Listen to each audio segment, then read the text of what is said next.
You're in the mix. SKM presents Strictly for the Music Podcast. You are now live with the #1 podcast for all upcoming artists worldwide. It's the real deal. Welcome back, ladies and gentlemen, to another episode. This is Strictly for the Music Podcast. I'm your host, DJ SKN. And today, ladies and gentlemen, we got a special band in the building.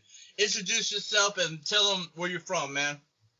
Hi, this is Doug. Hey, it's your boys Wolframandhartiger. Okay, we did not discuss beforehand what kind of energy we were going to bring into this thing. Hey, man, that's perfect energy for me, man. I'm like Doug Driesel Jr. from Springfield, Missouri. And over there on the hype, Jake Young, Springfield, Missouri. All right, man. Dope. All right, man. So, tell us the beginning of how you started making music, man. Okay, I guess. Well, I mean, like, you ever just, like, fuck around and do some shit? Oh, we should ask if we could curse on this. Oh, you're fine, man. Okay, good. All right.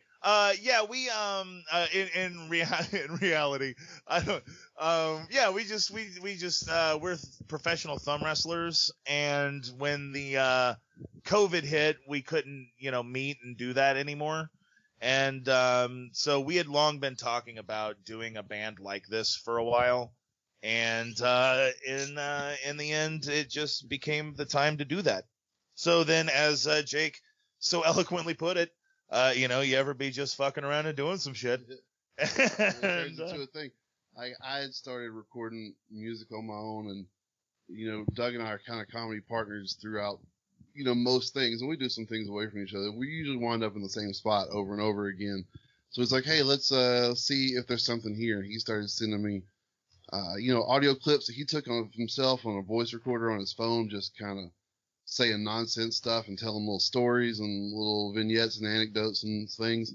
He would send it to me in an email, and I would just take my home studio, which is just a laptop and a microphone and a variety of instruments that I'm blessed to know how to play, and start making drum beats and loops, and there's a lot of electronic stuff, and there's a lot of rock and roll, and it just kind of goes a lot of directions. Yeah, to be clear, we make music, but Jake makes music. I speak in nonsense.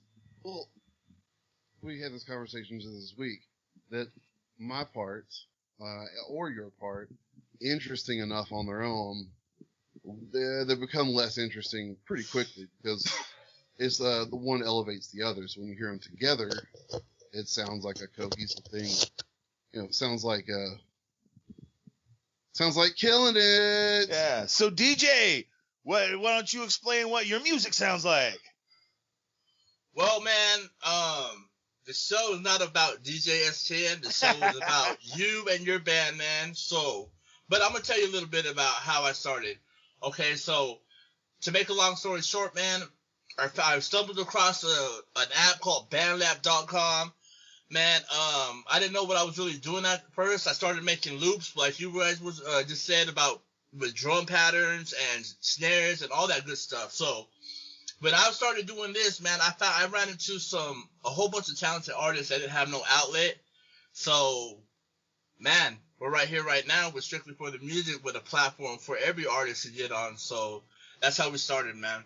Well, hey, we appreciate it too. Yeah, absolutely. We're a relatively new band, but we've got 2 LPs, 2 EPs, and we've got to do one minor EQ adjustment, but we're pretty much done with our 3rd LP. So. All right, man. So let's get into your catalog, man. Tell us your debut single or album that you have in all streaming platforms, or you have hard copies of. All right, I'll let Jake take that over because he's got the higher energy today. First album, 54. Our first album we released last summer is called Giving It 54%, and I think it really is just us kind of figuring out what the project was. And we were just like, hey, let's do this, and we started turning it out. We didn't really practice it or say, well, do you like this? Let's change this. As soon as we started making music, what we were making was what we were going to put out. And it was just, so that first album sounds very much like two guys figuring out what the project was and seeing what was out there for them to do, and it's a lot more grassroots than what came after. Sort of like an undistilled, It's undistilled the version. rawest form of the band. Yeah. Then while we were making our second, by the way, we do nonsense punk. I guess we should say what we do. We do nonsense punk, everybody. So yes, and the first album I think also had a little bit the more non-punk stuff than any of the other albums too. Also, I was just learning to record music at home. Like, this is like the first thing I'd done. It really sounds like it. I mean, it's not great, but I think for what it is, in the where it stands in our catalog, I think it works. I think it still holds up. I'm not. There's nothing on there that I'm like, I wish we didn't put out. No, me neither. It's bangers from start to finish.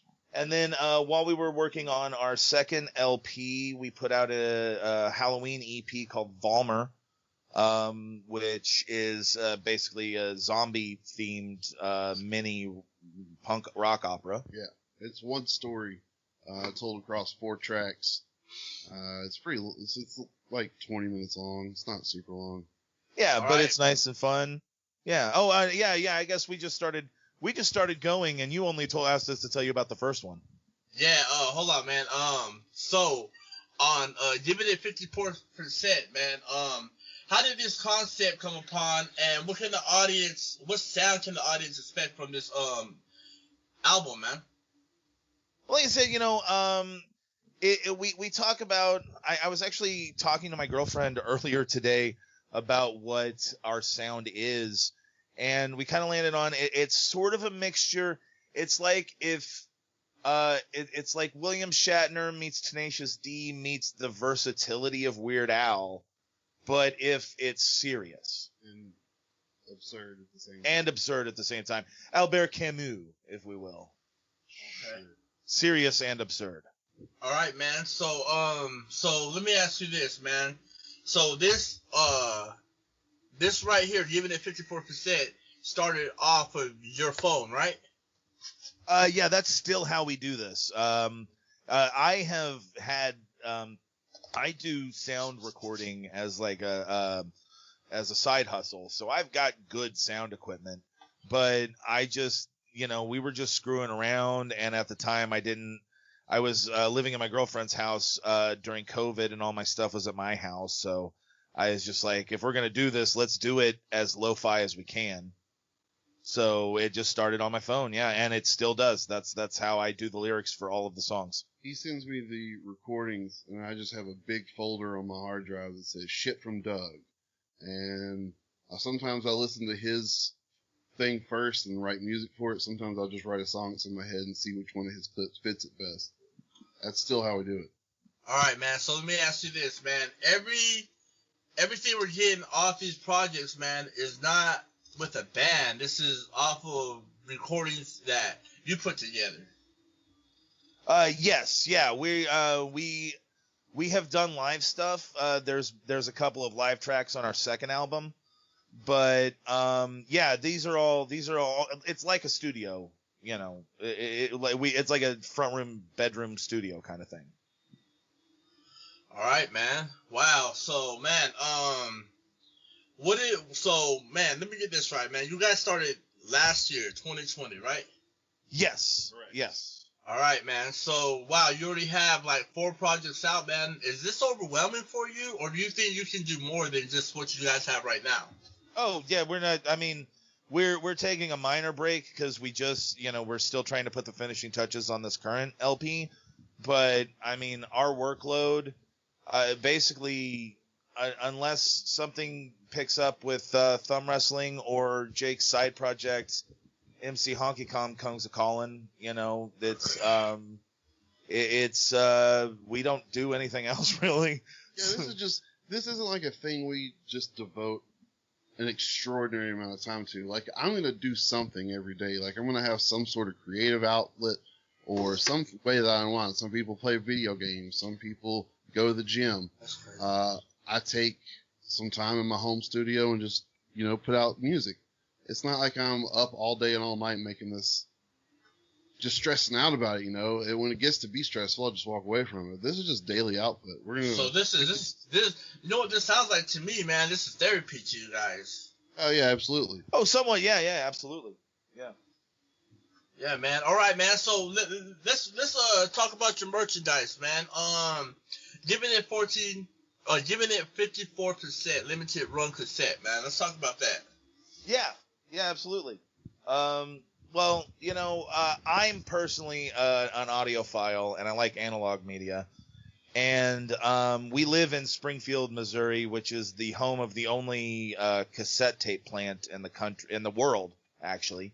So it just made sense to, you know, put our first one out on cassette tape. Buy local, you know. Okay, man. All right, man. So I have to let everybody know this, man. Tell everyone where they can find this at, man. It's on. They can stream all of our stuff except for our, as of yet, to be released third LP. They can stream everything else on all of the streamings. And you can download. You can buy the download or buy the cassette on our Bandcamp at Wolframandhartiger.bandcamp.com. Spelled like the evil law firm from Angel with Iger at the end of it. All right, man. So, so you're in Springfield right now, and you've been already put out 4 projects, and you got merchandise already on your shelf, man. So, tell us how the people in your community reacted to your movement, man. They go crazy every time we come around. I mean, it's bombastic and fantastic, you know. Springfield keeps it live. We go out and they're screaming our names in the street, throwing confetti out the window. We were driving down Main Street in the back of a Corvette with the top down, you know, going like 2 miles an hour so everybody sees you. And they got to have somebody from the city come through with a big broom and sweep up all that confetti like every day. And they had a whole tax on our band's merchandise to pay for it. That's only a slight exaggeration. The people around here dig us. You know, we don't focus so much. We don't always focus locally, you know. Right now, especially in the time of COVID, live shows are not as big a thing right now. So we focus on our cassettes and our releases. That's why we put out so much, because we don't have live shows to do that much, you know. And when we do live shows, people love it. We've got one coming up, actually. I will say this whole experience is going to be the thing that I'll always take away from the year of COVID and the year of so much unrest and, you know, just hatred among people and everything. One of the good things that came out of that was we all started in our little creative community here in Springfield, started looking at ways to get ourselves through that. Not only to continue creating art, but just kind of help ourselves manage this unprecedented time, as everybody and their idiot brother has said. But like, you know, we, as Doug's mentioned a couple of times before, we have a professional thumb wrestling show. It comes every week on YouTube, NDWA Thumbs. Anyway, we couldn't do that in person anymore, so we launched a whole new show called Thumb Square, and we started doing, our shows will just let you, cast would submit their own videos, whatever, you can check it out. But then we kind of started looking in a little more inward from that. What can we do while we're at home? How can we pass this time? How can we continue to serve our artistic community? And we had been talking about making music for a while. And so this and the Thumb Wrestling Show and a number of other things, how we managed to get through that whole year. It's what I'll probably always take away from that year. Yeah, I agree wholeheartedly with that. Because of COVID's clampdown on activities, the radio station where I was working stopped getting into a sort of promotional consideration, no commercials or anything. So they let go like 80% of their staff, and I was one of them. You know, so Jake's been employed, but I haven't. So there's been a lot of time for me to fill while looking for something gainful, you know. All right. So, man, I got to ask you this, man. For the people that don't know what is it like, and what's the experience been like thumb wrestling? Oh, it's fun. Love thumb wrestling. You definitely got to check it out. It's like if you ever wanted to be a professional wrestler, but then you look yourself in the mirror and, you know, you're 40 and going bald and gray and really fat. Or, I mean, maybe that's just me. But then an opportunity comes along to be a wrestler. So we get in full costume. We do the backstage trash talk, the fighting in the ring, the double crosses, the soap opera, the grand shit and everything. But we all the fighting we do with our thumbs. And it's local comedians and actors and radio personalities, and we just have fun with it. Yeah, a lot of people think we dress up our thumbs when they hear about it, but that's not the case. It's we dress up as the costumes ourselves. The thumb wrestling is just, you know, instead of throwing each other around the ring, we throw each other around the ring by holding hands and doing that. All right, man. How long has this been around? Since May of 2019. And I'll point out that we make all the music for that as well. Yes. For that show. Most of the music. We do have. There are some bands we have some bands that we plug on there too. Yeah, yeah. But for the most part, we make all the music for that. All right. So is this like a nationwide thing where you guys go around the world and thumb wrestle? It will be. Right now, it's it's nationwide on the internet and local live. You know, but we focus mostly on our online content because it's while we do have great live shows, once again, COVID makes it very hard to do live shows. So we want to focus on a way to get our product out there, and that is it's so much fun to put together a show that's like WWE Raw or what is AEW Dynamite, yeah. WCW Monday Nitro. Yeah, it's fun to put out a show like that, you know, where we can cut to things, because a lot of us play more than one character. So sometimes, you know, there will be you'll have two people talking to themselves. You know, it's fun.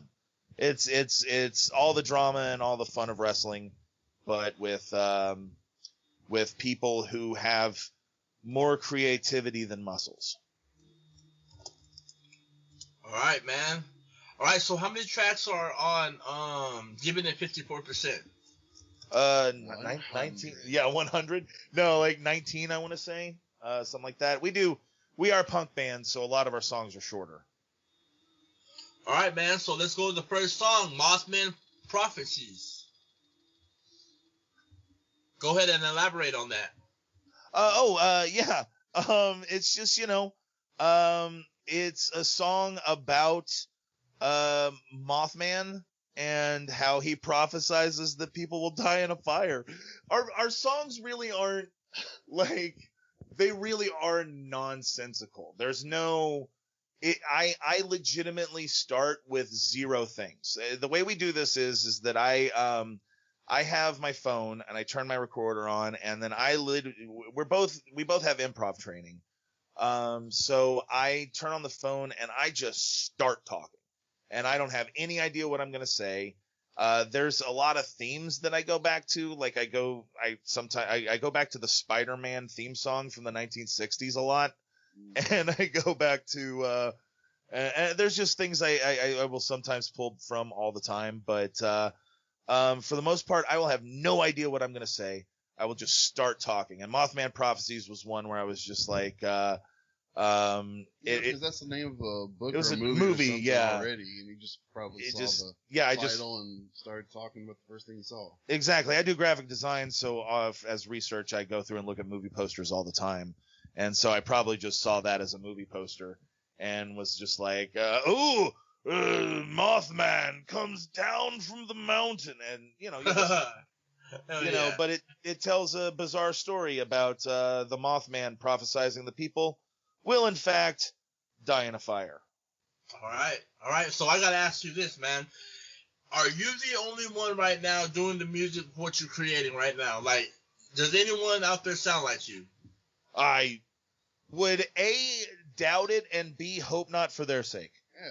Yeah. Well, we take inspiration from a lot of things, so like fans of any kind of music are going to find something to listen to in our music, because we we call it punk rock, but I mean, what does that even mean anymore? There's Right.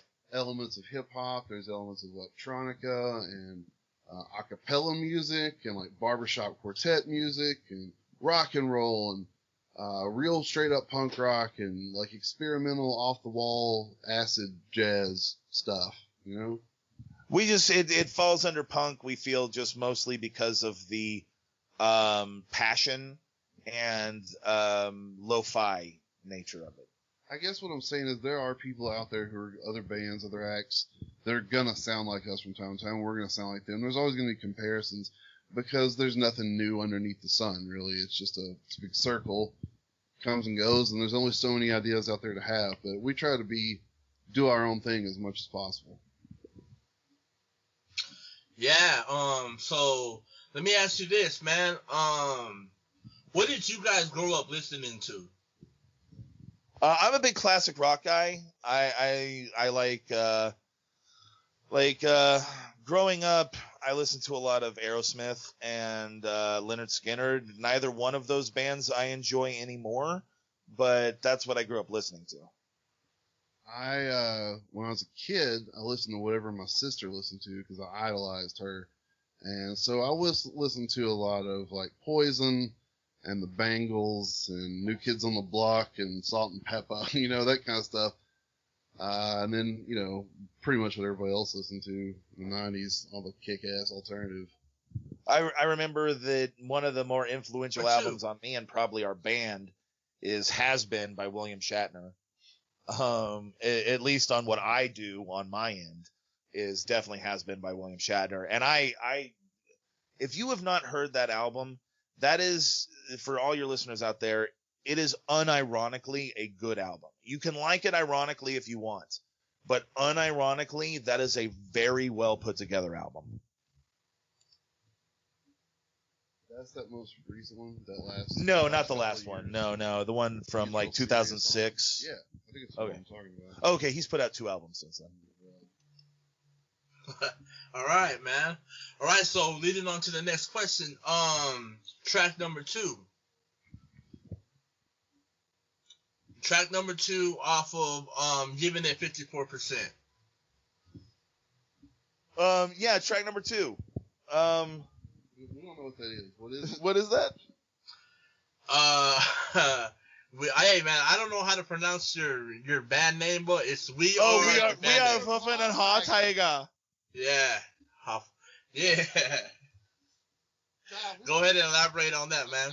Club, but everybody was smoking cigarettes and having a good time. But yeah, so you know, honestly, I mean, not cutting the legs off of going song by song, but all of our songs are really just insane nonsense. It's not like it's gonna be the same story for every song. Yeah, it's just gonna be I just said some things and then he put music behind it. Yeah. Hey man, this is for the people that are just barely tuning into you guys. So while I'm listening to all your songs and everything, it's just it's to let the fans know what they can expect. Oh, absolutely, yeah, no, and we appreciate the we're not complaining. We appreciate the outlet. I just want to make sure that everybody knows that it's it's a fun bit of nonsense, you know? Yeah. All right, man. So how did you come up with the name, man? Honestly, if you see the television show Angel, which is a spinoff of Buffy the Vampire Slayer. What's that? Oh, the song. Oh, the name of the song. The band name, bro. Oh, the band name. Yes. Yeah. So Wölframandhartiger is it's Wolfram and Hart is the name of a evil law firm in Angel, the spinoff to Buffy the Vampire Slayer. And I was creating some comic book characters for a thing I never ended up doing, and I thought of a weird Wolverine type character called Wolframandhartiger, and I don't know, it's just, once again, it's a lot of nonsense, and I just kind of put that together and I submitted it to Jake, and I was like, all right, here's 4 names for our band, which one do you choose? And it was the clear choice. The rest were I think Stab City and some kind of werewolf. Yeah. So. Werewolf. Yeah, that was my second Yeah. All right. So let me ask you this, man. Any music videos to any of your songs, man, on this album? Yes, on that album, we have "Lick It Up" is available on YouTube. Okay. So, how can they find you on YouTube? Just your band name? Yeah, just Wolframandhartiger. All right, man. Yep. All right. So, how did you guys? What was the creative process creating that music video, man? Lick It Up. Honestly, it really was just, I am a video editor, so it was just a matter of doing some, just like, what's an easy thing to do. Jake wasn't available to, film anything for it at the time.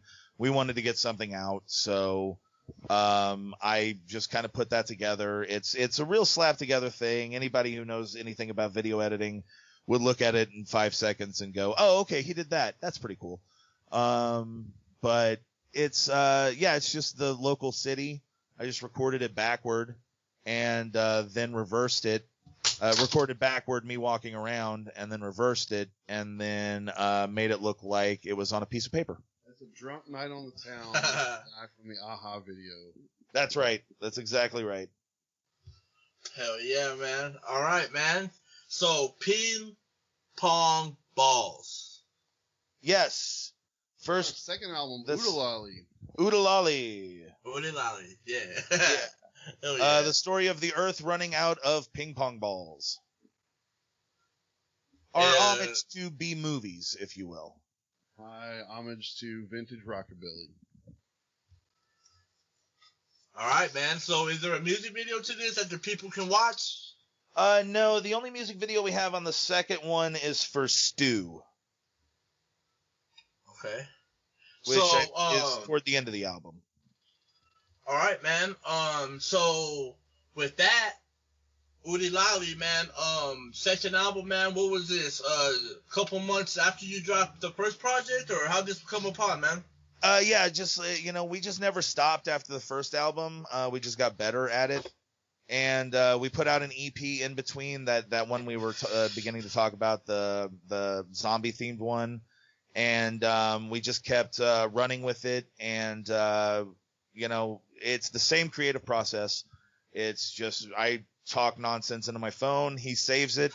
He'll record music. Either he'll listen to a thing and decide, oh, hey, I want to write this song for that. Or he'll write a song and then go, what fits that time frame? And then put them together and send them to me. And then get them mastered and then we put them out. I'll say on Oodalali is a lot more electronic than giving it 54%. It's a lot more hip-hop and techno beats than just straight like rock sounding beats on the first one.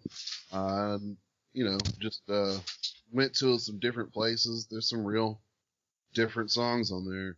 I recommend people listen to, for an example of what I'm talking about in relation to this album, listen to the track.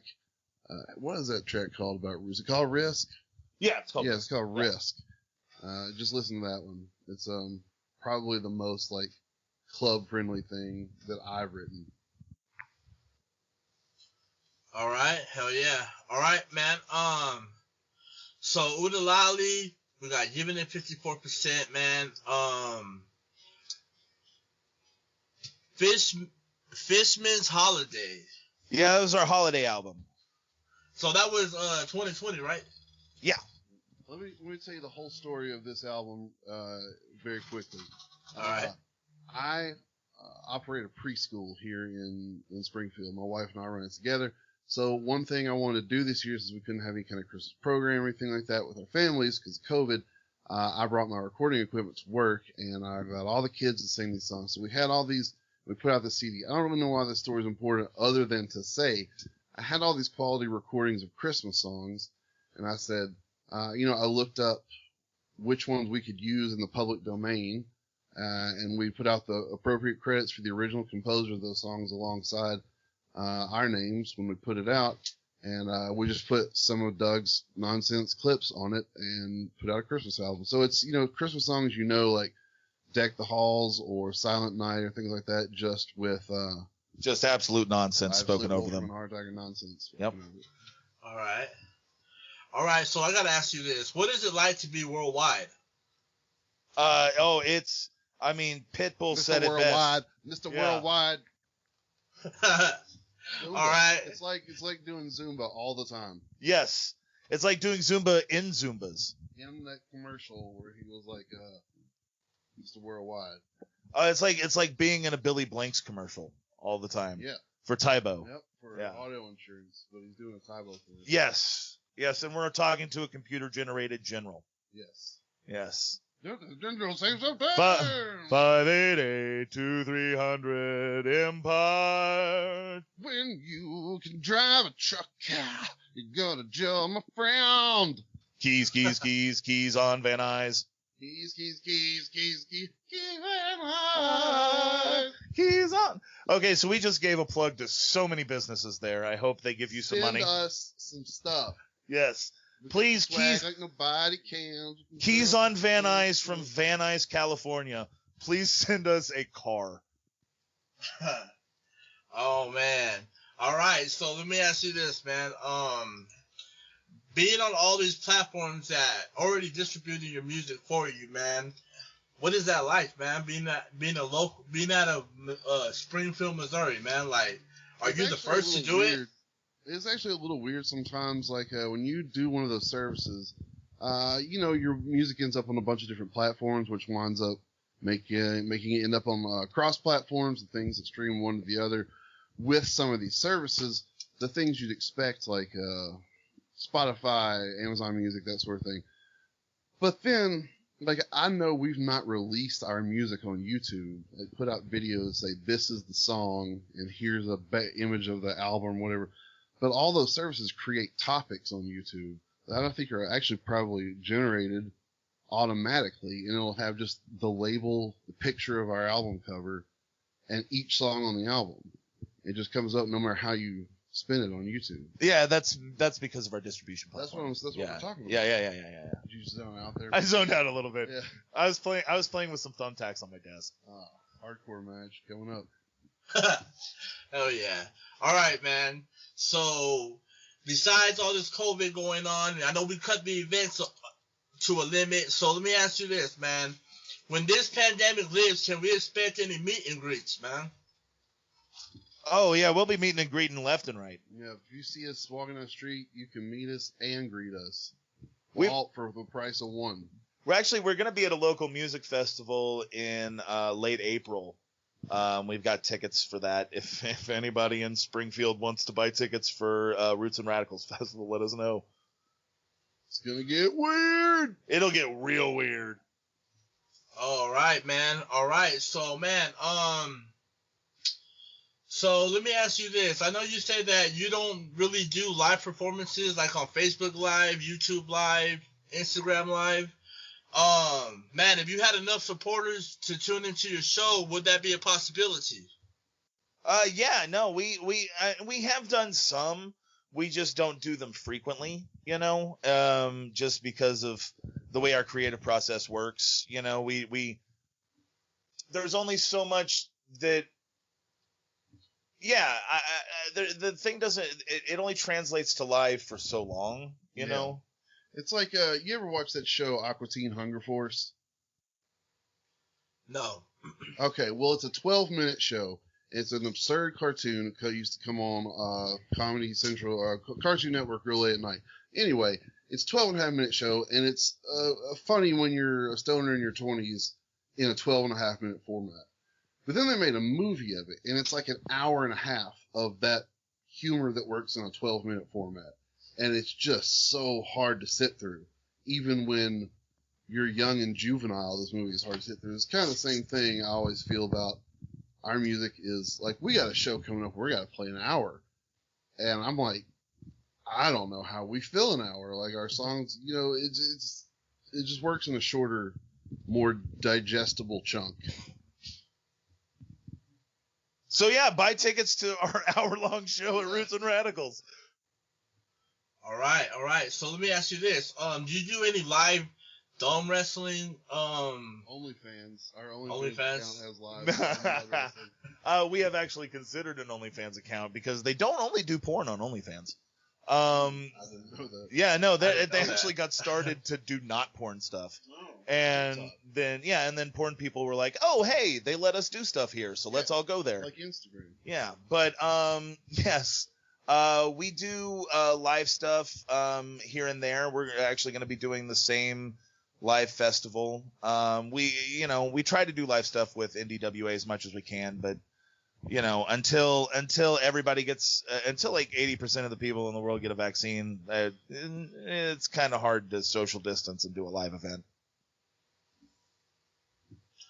All right. So let me ask you this: since you already done so many projects, man, have you ever did any collabs on any of them? Any what? Collabs. Yeah, collabs. Collabs. Collab with anybody else? No. No, I mean, it's not like, we don't have like MC Hammer or somebody calling us up every day. We're busy. Yeah. Although we're going to talk about this later, but I was going to see later your thoughts on bringing a guitar player, and then you can do the bass live at the live events. Yep. Yeah. So maybe a collab. We'll see. All right. If you could collaborate with any artist, dead or alive, who would it be and why? Eric Clapton, dead. I was gonna say the RZA, alive.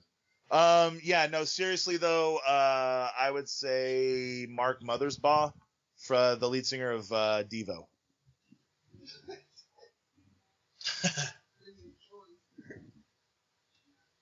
All right. So, what is the best advice you can give the youth, man? Start doing drugs early, baby. Yeah. It's all downhill from here. Yeah, give up on your dreams. That is not going to work out for you. That's what I have to say. Get an education in something that will make you money. Who is your music targeted towards? People who enjoy a variety of music, but specifically, I think we appeal largely to the punk audience and people who are enjoyers of fine nonsense and also idiots. Children with salty mouths. Yes, the cast of South Park before they got all political. Yeah. Favorite lyrics in a song? Of any song? Or any one of song ours? Ever written? Of your songs. Of our songs? Oh, Jake. Yeah. Jake just said one. What? Oh, the one you said when you were singing along to the Taco Town. Choosh. I gotta say, probably, there's a pandemic on from Back to the Store. Oh yeah, from the first album. There's a pandemic on! Cover your mouths! All right. So, we already talked about what you do outside of music. So, what are your goals in 2021? Oh, to rule the world. Get after it. Stack that cheese, Oh, God, we got to get some cheese. We got to make a cheddar tower all the way to the moon, so it's like the moon's got a big cheese dick. It's trying to tickle Earth's face with it in the middle of the night. Maybe Earth wake up and not mine. That's a Gouda visual. Hey-o! What is the best advice you've been given? To not blow out the low ends on our EQ. Live, laugh, and love, honey.